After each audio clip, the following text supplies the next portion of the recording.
ಸಂತೋಷ್ ಲಾಡ್ ಕಾರ್ಮಿಕ ಸಚಿವರಾದ ನಂತರ ಇಲಾಖೆಗೆ ಒಂದು ಗತ್ತು ಬಂತು. ಲಾಡ್ ಅಂದ್ರೆ ಕಾರ್ಮಿಕರ ಇಲಾಖೆ ಅಂದ್ರೆ ಸಂತೋಷ್ ಲಾಡ್ ಅನ್ನೋ ಮಟ್ಟಿಗೆ ಇಡೀ ಇಲಾಖೆಗೆ ಖದರನ್ನ ತುಂಬಿದ್ರು. ಕಾರ್ಮಿಕರ ಆಶಾಕಿರಣ ಲಾಡ್ ಹೆಸರಿಗೆ ತಕ್ಕ ಹಾಗೆ ಕೆಲಸದಲ್ಲಿ ನಿಪುಣರಾಗಿ ಕಾರ್ಯನಿರ್ವಹಿಸ್ತಾ ಇರುವ ದೇವತಾ ಮನುಷ್ಯ. ತನ್ನ ಕ್ಷೇತ್ರದಲ್ಲಿ ಮಾತ್ರವಲ್ಲದೆ ತನಗೆ ಕೊಟ್ಟಿರುವಂತಹ ಸಚಿವ ಸ್ಥಾನಕ್ಕೂ ಗೌರವವನ್ನ ಕೊಟ್ಟು ಸೇವೆ ಸಲ್ಲಿಸ್ತಾ ಇರುವಂತಹ ನಿಪುಣ. ತನ್ನ ಸೇವೆಯನ್ನೇ ಮುಡುಪಾಗಿಟ್ಟು ಸೇವೆ ಸಲ್ಲಿಸ್ತಾ ಇರೋ ವ್ಯಕ್ತಿ ಈ ಸಂತೋಷ್ ಲಾಡ್. ಹೆಸರಿನಲ್ಲೇ ಸಂತೋಷ ತುಂಬಿರುವಂತಹ ಮಗುವಿನ ಮನಸ್ಸು ಉಳ್ಳಂತಹ ಲಾಡ್ ಈಗ ಸೇವೆ ನಿರಂತರವಾಗಿ ಸಾಕ್ತಾ ಇರುವಂತಹ ಸೇವಕರಾಗಿದ್ದಾರೆ. ಬನ್ನಿ ಸಂತೋಷ್ ಲಾಡ್ ಸೇವೆ ಸಲ್ಲಿಸ್ತಾ ಇರುವ ಕ್ಷೇತ್ರದ ಬಗ್ಗೆ ಇನ್ನಷ್ಟು ಡೀಟೇಲ್ಸ್ ಅನ್ನು ನೋಡ್ತಾ ಹೋಗೋಣ.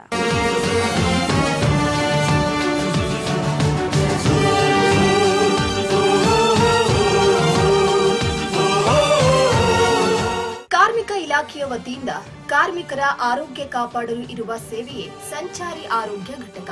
ಕರ್ನಾಟಕ ಕಟ್ಟಡ ಮತ್ತು ಇತರೆ ನಿರ್ಮಾಣ ಕಾರ್ಮಿಕರು ಹಾಗೂ ಅವರ ಅವಲಂಬಿತರ ಆರೋಗ್ಯ ಕಾಪಾಡುವಲ್ಲಿ ಈ ಘಟಕಗಳು ಸಂಜೀವಿನಿಯಾಗಿ ಕೆಲಸ ಮಾಡುತ್ತಿವೆ.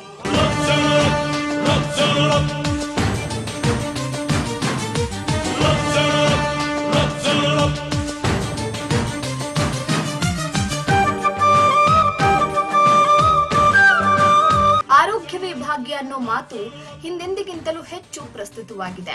ಆರೋಗ್ಯ ಕಾಪಾಡಿಕೊಳ್ಳೋದು ಪ್ರತಿಯೊಬ್ಬರ ಆದ್ಯತೆ. ಆದರೆ ಕಾರ್ಮಿಕರು ಆರೋಗ್ಯ ಕಡೆಗೆ ಕಾಳಜಿ ಮಾಡುವುದು ಕಡಿಮೆ. ಕಾರ್ಮಿಕರಿಗೆ ಮಾಹಿತಿಯ ಕೊರತೆ, ಅರಿವಿನ ಕೊರತೆ, ಸೌಲಭ್ಯಗಳ ಕೊರತೆ, ಹಣಕಾಸಿನ ತೊಂದರೆ ಹೀಗೆ ಹಲವಾರು ಕಾರಣಗಳಿಂದ ಶ್ರಮಿಕರು ಆರೋಗ್ಯದ ಕಡೆ ಗಮನ ಕೊಡುವ ವಿಷಯದಲ್ಲಿ ಹಿಂದೆ ಬಿದ್ದು ಬಿಡ್ತಾರೆ.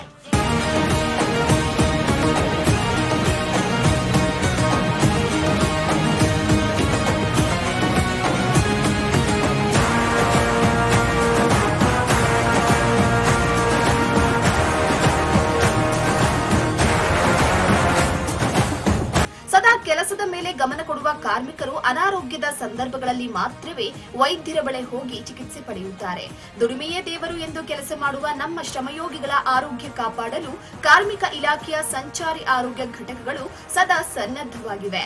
ಇದಕ್ಕೆಂದೇ ಅತ್ಯಾಧುನಿಕ ವೈದ್ಯಕೀಯ ಸೌಲಭ್ಯಗಳಿರುವ 100 ಸಂಚಾರಿ ವಾಹನಗಳನ್ನ ಲೋಕಾರ್ಪಣೆ ಮಾಡಲಾಗಿದೆ.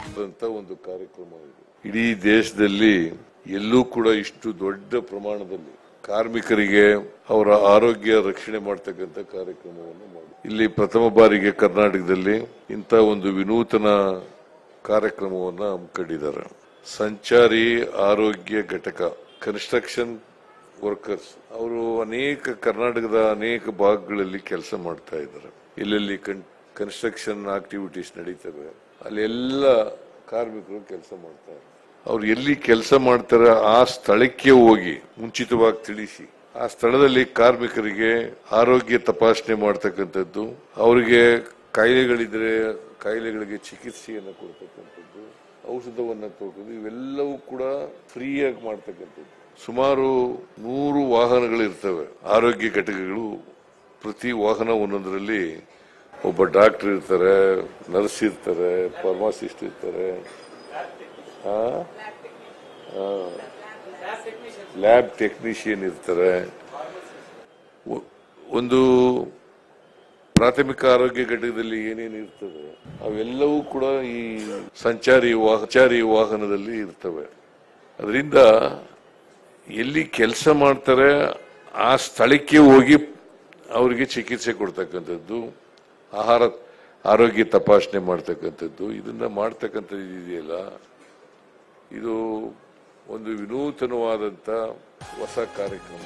ಇನ್ನು ಆರೋಗ್ಯ ಸೇವೆ ಇವತ್ತು ದುಬಾರಿಯಾಗಿದೆ. ಎಷ್ಟೋ ಕಾರ್ಮಿಕರು ತಮಗಿರುವ ಕಾಯಿಲೆಯನ್ನ ನಿರ್ಲಕ್ಷ್ಯ ಮಾಡಿದ್ರಿಂದ ದುಬಾರಿ ಚಿಕಿತ್ಸೆ ಪಡೆಯಬೇಕಾಗಿದೆ. ಆರಂಭದಲ್ಲಿ ಕಾಯಿಲೆಯ ಬಗ್ಗೆ ತಿಳಿದ್ರೆ ಅವರು ಜೀವನ ಶೈಲಿ, ಆಹಾರ, ಹವ್ಯಾಸಗಳ ಬಗ್ಗೆ ಎಚ್ಚರ ವಹಿಸಬಹುದಾಗಿದೆ. ಸಂಚಾರಿ ಆರೋಗ್ಯ ಘಟಕಗಳ ಒಂದು ವಿಶೇಷತೆ ಏನೆಂದ್ರೆ ಅವುಗಳು ಕಾರ್ಮಿಕರು ಇರುವಲ್ಲೇ ಹೋಗಿ ಸೇವೆ ನೀಡುವುದು. ಇಂದು ಎಷ್ಟೋ ಗ್ರಾಮಗಳಿಗೆ ಸರಿಯಾದ ರಸ್ತೆಗಳಿಲ್ಲ, ಸಾರಿಗೆ ಸೌಲಭ್ಯಗಳಿಲ್ಲ. ಕುಗ್ರಾಮದ ಜನರು ವೈದ್ಯಕೀಯ ಸೇವೆ ಪಡೆಯುವುದಕ್ಕೆ ಕಾಲ್ನಡಿಗೆಯಲ್ಲೇ ತೆರಳುತ್ತಾರೆ.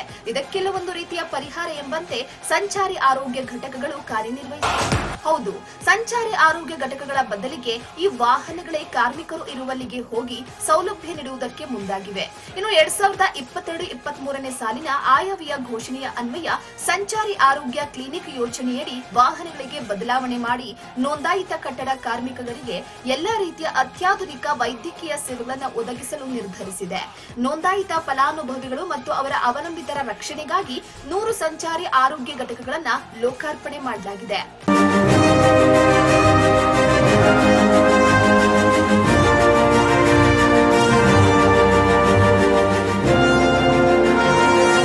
ಇನ್ನು ಕಾರ್ಮಿಕ ಸಚಿವ ಸಂತೋಷ್ ಲಾಡ್ ಈ ಯೋಜನೆಯನ್ನ ಜಾರಿ ಮಾಡುವಲ್ಲಿ ನಿರಂತರವಾಗಿ ಶ್ರಮಪಟ್ಟಿದ್ದಾರೆ. ಈ ಸಂಚಾರಿ ಆರೋಗ್ಯ ಘಟಕಗಳು ರಾಜ್ಯದ ಕಟ್ಟಡ ಕಾರ್ಮಿಕರ ಪಾಲಿಗೆ ಅಕ್ಷರಶಃ ಸಂಜೀವಿನಿಯಾಗಿ ಕಾರ್ಯನಿರ್ವಹಿಸುತ್ತವೆ.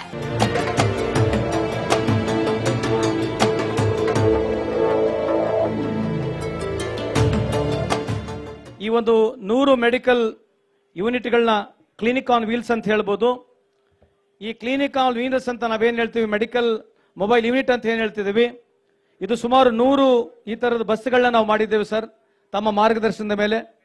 ಇವತ್ತು ನಮ್ಮ ಕನ್ಸ್ಟ್ರಕ್ಷನ್ ಬೋರ್ಡ್ ವತಿಯಿಂದ ಈ 100 ಗಾಡಿಗಳು ವಿಶೇಷವಾಗಿ ಎಲ್ಲ ಜಿಲ್ಲೆಗಳಲ್ಲಿ ಕನಿಷ್ಠ 3 ರಿಂದ 4 ಈ ವಾಹನಗಳು ಜಿಲ್ಲೆವಾರ ಹೋಗ್ತವೆ. ಎಲ್ಲೆಲ್ಲಿ ಕನ್ಸ್ಟ್ರಕ್ಷನ್ ಸೈಟ್ ಇದೆ ಆ ಕನ್ಸ್ಟ್ರಕ್ಷನ್ ಸೈಟ್ನಲ್ಲಿ ಹೋಗಿ ಯಾರು ಕಟ್ಟಡ ಕಾರ್ಮಿಕರ ಯಾರು ಬೆವರು ಸುರಿಸಿ ನಮಗೆ ಸೆಸ್ಸನ್ನು ಕೊಡ್ತಾ ಇದ್ದಾರೆ ಅವರು ನೇರವಾಗಿ ಅಲ್ಲಿ ಹೋಗ್ಬೇಕು, ಚಿಕಿತ್ಸೆ ಮಾಡಬೇಕು. ಚಿಕಿತ್ಸೆ ಜೊತೆಗೆ ಬೈ ಚಾನ್ಸ್ ಅವ್ನು ರಿಜಿಸ್ಟರ್ ಆಗಿಲ್ಲ ಅಂತಂದ್ರೆ ಅಲ್ಲೇ ಆನ್ಲೈನ್ ರಿಜಿಸ್ಟರ್ ಮಾಡಬೇಕು. ಅವನಿಗೆ ಆಭಾ ಕಾರ್ಡ್ ಇಲ್ಲದ್ರೆ ಆಭಾ ಕಾರ್ಡ್ ಕೂಡ ರಿಜಿಸ್ಟರ್ ಮಾಡಿಕೊಡ್ಬೇಕು. ಆ ಚಿಕಿತ್ಸೆಯಲ್ಲಿ ಇನ್ನು ಮುಂದ್ಗಡೆ ಇನ್ನೂ ಹೆಚ್ಚಿನ ಚಿಕಿತ್ಸೆ ಬೇಕಾಗಿದ್ರೆ ಬೇರೆ ಆಸ್ಪತ್ರೆಗೆ ಕರ್ಕೊಂಡು ಹೋಗಿ ಸಂಪೂರ್ಣವಾಗಿ 100 ಗಾಡಿ ದಿನಕ್ಕೆ ನಾವು ಕನಿಷ್ಠ 50 ಜನಕ್ಕೂ ನಾವು ತಪಾಸಣೆ ಮಾಡಿದ್ರೆ ಸರ್ ದಿನಕ್ಕೆ 5,000 ಜನ ಆಗುತ್ತೆ. ವರ್ಷಕ್ಕೆ ನಾವು 300 ದಿನನೂ ಕ್ಯಾಲ್ಕುಲೇಟ್ ಮಾಡಿದ್ರೆ 15 ಲಕ್ಷ ಜನಕ್ಕೆ ಚಿಕಿತ್ಸೆ ಮಾಡತಕ್ಕಂಥ ಕೆಲಸ ನಮ್ಮ ಕನ್ಸ್ಟ್ರಕ್ಷನ್ ಬೋರ್ಡ್ ತಮ್ಮ ಆದೇಶದ ಮೇಲೆಗೆ ತಮ್ಮ ಮಾರ್ಗದರ್ಶನದ ಮೇಲೆ ಮಾಡ್ತಾ ಇದೀವಿ ಅಂತ ಈ ಸಂದರ್ಭಕ್ಕೆ ಕೇಳಲಿಕ್ಕೆ ಬಯಸ್ತೀನಿ.